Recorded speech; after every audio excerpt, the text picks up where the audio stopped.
Hello, my name is Jennifer Day, and this is my ETEC 561 Learning and Technology Capstone project.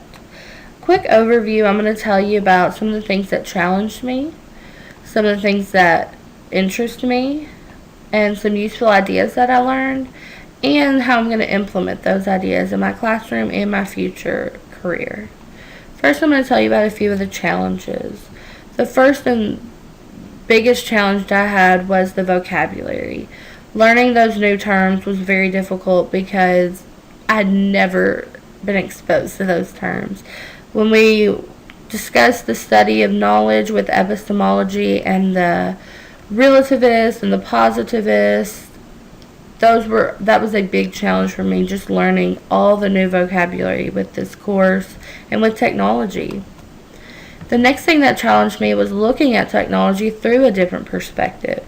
The hardest part was taking off my teacher hat and showing students and thinking about technology through different careers and different fields of knowledge. The next thing that challenged me was the evaluation models.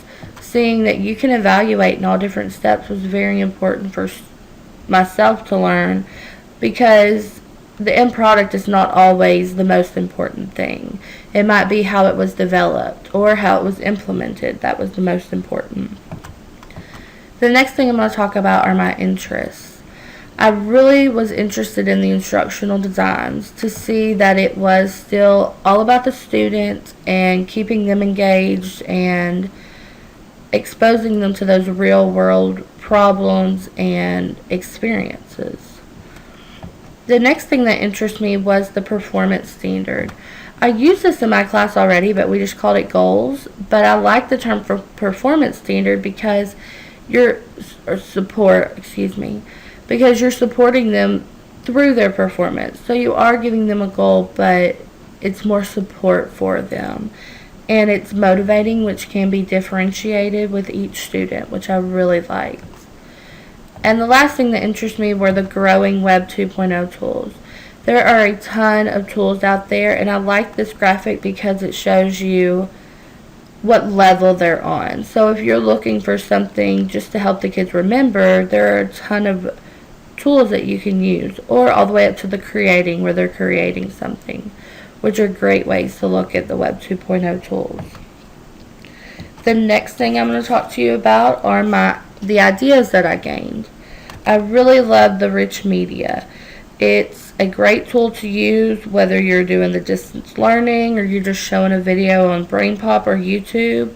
They're great and engaging for students. And it's also students can create that rich media with recording all the way to kindergarten, recording a shape hunt, or all the way to high school, recording a play that they wrote. So it's a great tool to use not only in the watching it, but creating it as well. Another thing that I really enjoyed was the work matrix. It helped me see that I really do love teaching and I want to stay in this field, but it also opened some doors that I never really thought about that involved teaching. So I thought this was a great eye-opening task that we had to do.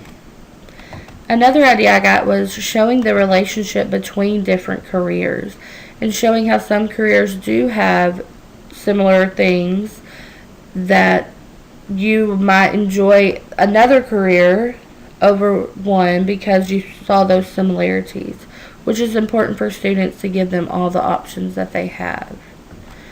The last thing I'm going to talk about is the implementation. I really plan on comparing and contrasting some different jobs to show the students that just because you have your mind set, there are some different options that they can take, and to really open their eyes and not get set on one thing, because you never know what could happen, and it just makes you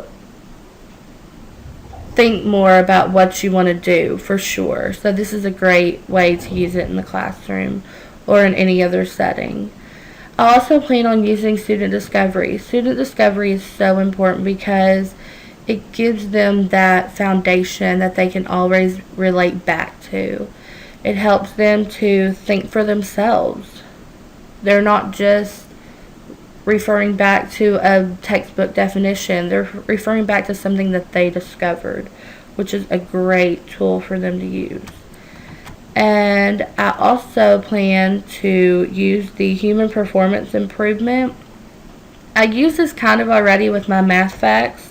My students can go on there and it sets goals for them. They can set their own goals, and it keeps track of all of it, which is great for a teacher. But I also plan on using this for some benchmark goals and some behavior goals. But this is my project, and I hope you enjoyed it. Thank you.